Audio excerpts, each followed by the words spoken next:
ஆ இப்போ இன்னொரு முக்கியமான கொஸ்டின் கேட்க இது வரைக்கும் வந்துருச்சு. டைப் பண்ண ஆரம்பிச்சிருப்பேன். நீ வெயிட் பண்ணு, நானே சொல்லிடுறேன். அடுத்தது உனக்கு ஏதாவது கீழே விழுந்தா, ஆஸ்பத்திரியில் போய் சேர்ந்தா, கால் கை உடைஞ்சா, ஆக்சிடென்ட் ஆச்சுன்னா, அப்போ என்ன பண்ணுவே அப்படின்னு கேட்பேன். அதுக்கும் நான் பதில் இருக்குப்பா தம்பி.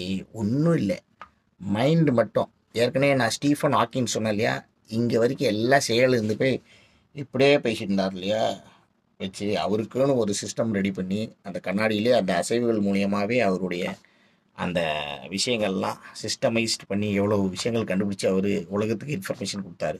அந்த மாதிரிலாம் பண்ணுவோம் அப்படின்னு நீங்கள் நினைக்காதீங்க. அந்த அளவுக்கு நமக்கு மூளை கிடையாது. பட் அந்த லெவலுக்கு போகிற வழக்கும் இருந்தாலும் இது நிற்காது, வந்து கொண்டே இருக்கும். இதுக்கு எக்ஸாம்பிள் சொல்கிறேன். இப்போல்லாம் சொல்லு அப்படின்னு. ஆல்ரெடி எனக்கே ஒரு 3 இயர்ஸ் பேக் ஒரு ஆப்ரேஷன் நடந்து ஸ்பைனல் கார்டில் இன்ஜெக்ஷன் போட்டதுலேருந்து உட்கார முடியாமல் தான் நிறையா வீடியோ பாருங்கள். நான் நின்று பேசுறதுக்கு தகுந்த மாதிரி செட்டப் பண்ணி வச்சுருப்பேன். ரொம்ப நேரம் என்னால் உட்காந்து பேச முடியாது.